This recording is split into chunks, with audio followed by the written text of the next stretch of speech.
wakiongozwa na Charles Makaya, wahudumu hao wamesema wameweka mikakati mwafaka kuhakikisha kuwa wanazingatia masharti yaliyowekwa na serikali kupitia Wizara ya Afya katika kukabili kuenea kwa virusi vya corona. Changamoto bila serikali imefungua, kuna changamoto mingi. Abiria wako, wengine wanaulizia, wengine wanaenda, wengine hawaendi. Sometimes watu sio wengi vile wanaenda Nairobi, lakini kutoka Nairobi wako wengi.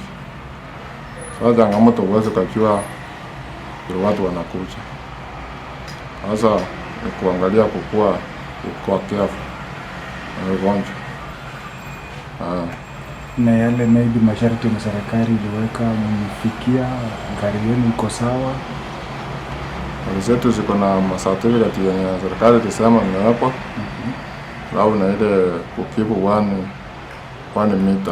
Wateja wa magari hayo wanasema wamefurahishwa na hatua zilizochukuliwa na kampuni ya magari hayo kwa kufuata masharti ya serikali.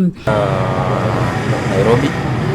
So kulingana na mikakati ambao naona buses wanaweka, kuna wengine wanajaribu, lakini bado vizuri watie bidii kuweka sanitizer na kuweka stations za watu kunao wakati wanaingia, na pia itaendelea vizuri.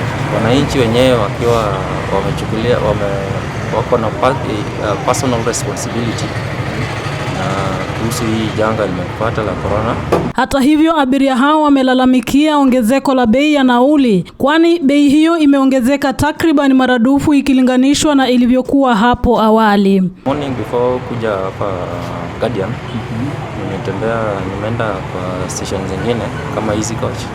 So naona Guardian ingawa imepanda kidogo na hajaenda sana. So the fare is fair for now because of the social distancing and again the capacity that has been reduced for the buses.